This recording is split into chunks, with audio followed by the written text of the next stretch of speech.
जय हिंद, नमस्कार मित्रों, आपका स्वागत है आप ही के YouTube channel all exam class के अंदर। एक फर्स्ट क्वेश्चन आपके सामने आ चुका है। ठीक है, एक बार अगर फौज की तैयारी करने वाले सबसे पहले क्या लिखेंगे, सभी को पता है क्या लिखेंगे, जय हिंद लिखेंगे, क्योंकि फौजी को जय हिंद से ही जोश आता है। तो मैं आपके लिए लेके आया हूँ टॉप 20 क्वेश्चन, जो मात्र मैं आपको 8 मिनट के अंदर करवाने की कोशिश करूँगा। पूरा प्रैक्टिस सेट है और ये ऐसे क्वेश्चन है जो आपको आते हुए आप गलत करते हो। ठीक है, तो पहला क्वेश्चन स्टार्ट करने से पहले एक बार सभी वीडियो को लाइक कर देंगे, अच्छा लगेगा। तो आम का वास्तविक नाम क्या है? ठीक है, एसएससी जीडी 2023 में जो जनवरी फरवरी में पेपर हुआ उसमें 3 शिफ्टों में एक क्वेश्चन पूछा गया। मैंने पेपर देखे थे, 3 शिफ्टों में एक क्वेश्चन आया हुआ क्वेश्चन है।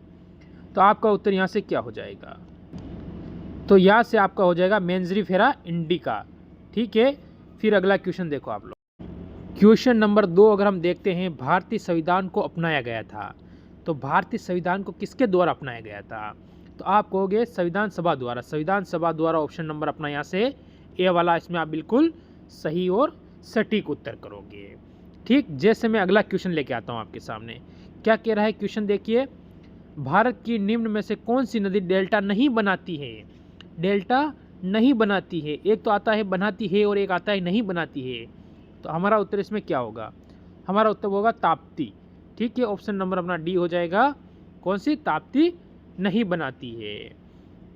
फिर मैं अगला क्वेश्चन लेके आऊँगा, इससे पहले एक बार वीडियो को लाइक करेंगे, अच्छा लगेगा। तो जैसे कि क्वेश्चन नंबर आपके सामने 4 आता है। क्या कह रहा है, महात्मा बुद्ध को अपना प्रथम उपदेश कहाँ दिया था? जो महात्मा बुद्ध ने अपना पहला उपदेश दिया था वो कहाँ पर दिया था? ठीक है, एग्ज़ाम की दृष्टि से मोस्ट इम्पॉर्टेंट क्वेश्चन है ये। ठीक है, तो आपका क्या बताओगे? मथुरा, वैशाली, सारनाथ, पाटलिपुत्र। तो आप कहोगे सारनाथ, ऑप्शन नंबर अपना सी यहाँ पर सही बताओगे। जैसे कि मैं आपके सामने अगला क्वेश्चन लाया हूँ, क्वेश्चन नंबर 5। संविधान में मान्यता प्राप्त भाषाओं की संख्या कितनी है? ठीक है, ये भी मोस्ट इम्पोर्टेंट क्वेश्चन बनता है। तो आप क्या कहोगे कि संविधान में मान्यता के अनुसार भाषाओं की संख्या कितनी है? तो 22 भाषा है हमारे। कितनी है? 22 भाषा है। ऑप्शन नंबर अपना यहाँ से डी वाला हम बिल्कुल क्या करेंगे, सही और सटीक करेंगे। और लास्ट में कमेंट करना कि कितने क्वेश्चन आपके सही हुए हैं। 20 में से टारगेट रखना कि आप कम से कम 17 से सही कर सको, क्योंकि ये पेपर तक हम 20 में से 20 सही पूरे कर सकेंगे। फिर लाऊंगा मैं अगला क्वेश्चन।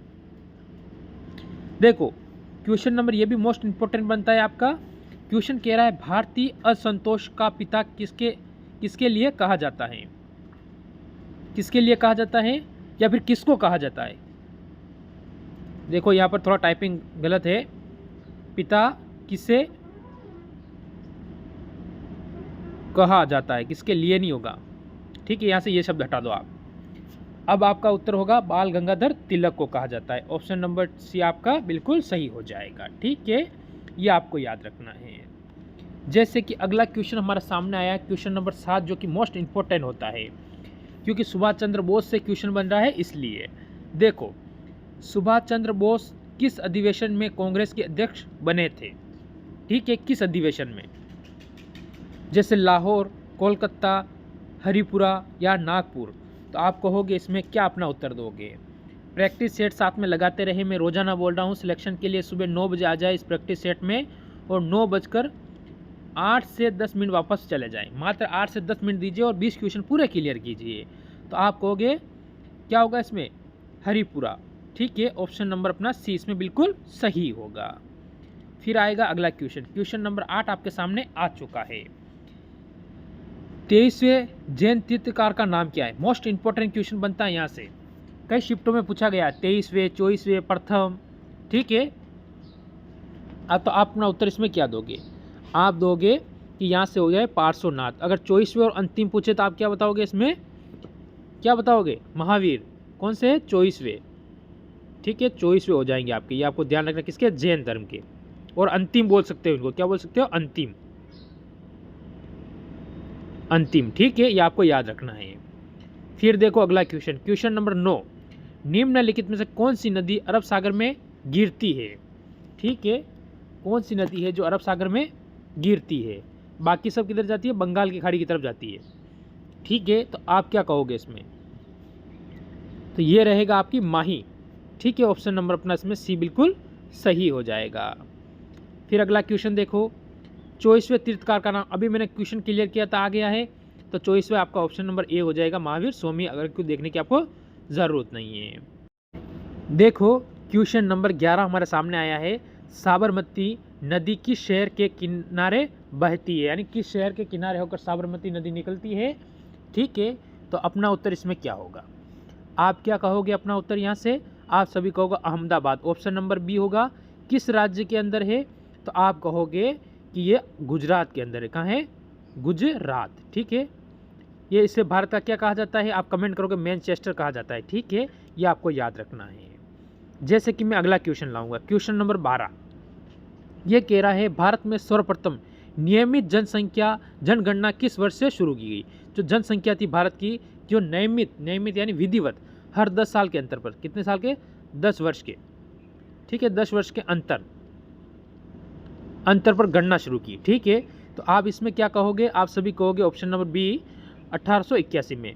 पर सर्वप्रथम कब की गई है, तो ये आप मेरे को क्या करोगे, कमेंट करोगे। क्या करोगे, कमेंट करोगे कि सर्वप्रथम किस वर्ष जनगणना स्टार्ट हुई थी। इसके बाद अगला क्वेश्चन आता है, क्वेश्चन नंबर 13, हीराकुंड बांध किस राज्य में स्थित है। मोस्ट इंपॉर्टेंट क्वेश्चन बनता है आपके लिए, हीराकुंड बांध। तो आप क्या कहोगे, ये हो जाता है उड़ीसा के अंदर। ऑप्शन अपना यहाँ से ए बिल्कुल, इसमें आप क्या करोगे, सही और सटीक उत्तर कर दोगे। फिर लाता हूँ क्वेश्चन नंबर में 14, क्या कह रहा है, 11वीं अनुसूची में कितने विषयों का उल्लेख है।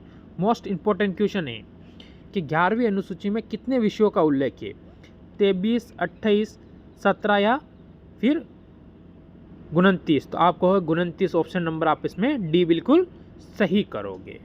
ठीक, फिर आता है अगला क्वेश्चन, क्वेश्चन नंबर 15, प्लासी के युद्ध में सिराजुद्दौला के साथ विश्वासघात करने वाला सेनापति कौन था। जब भी अगर कोई अपने भारत पर आक्रमण करता है और विश्वासघात करता है, तभी वहाँ से अपने पास अधिकार कोई कर पाता है, बाकी नहीं कर पाता है। ये बात आपको ध्यान रखना है। तो आप क्या कहोगे, मीर जाफ़र।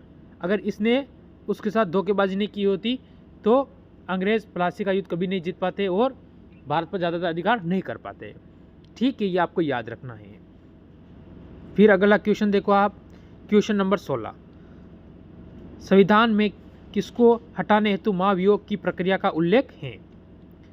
महाभियोग किसके ऊपर लाया जा सकता है, तो आप कहोगे राष्ट्रपति के ऊपर। ठीक है, ऑप्शन नंबर आपका इसमें सी हो जाएगा, जब राष्ट्रपति को हटाना हो तो उसके ऊपर महाभियोग लगा सकते हैं। किस कहाँ पर लगता है, संविधान। ठीक है, फिर अगला क्वेश्चन देखो आप लोग, क्वेश्चन नंबर 17, मौर्य साम्राज्य की स्थापना किसने की थी। मोस्ट इंपॉर्टेंट क्वेश्चन बनता है। ठीक है, कि मौर्य साम्राज्य की स्थापना किसने की थी। ठीक है, तो आप कहोगे चंद्रगुप्त मौर्य ने की थी। चंद्रगुप्त मौर्य ने की थी किसकी, मौर्य साम्राज्य की स्थापना।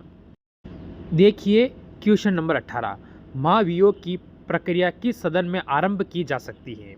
ठीक है, अगर भाई आपको पता है कि राष्ट्रपति के ऊपर अगर महाभियोग लगाना है तो कौन से सदन के अंदर लगाएंगे, लोकसभा और राज्यसभा दोनों में आरंभ की जा सकती है, यानी किसी भी सदन में, यानी ऑप्शन नंबर अपना यहाँ से सी बिल्कुल सही हो जाएगा। ठीक, फिर देखो आज का सेकंड लास्ट और 19वां क्वेश्चन, चंद्रगुप्त मौर्य के प्रधानमंत्री का नाम क्या था।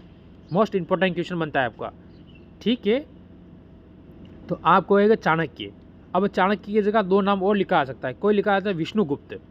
ठीक है, विष्णु गुप्त भी आ सकता है और कौटिल्य भी आ सकता है, ये आपको ध्यान रखना।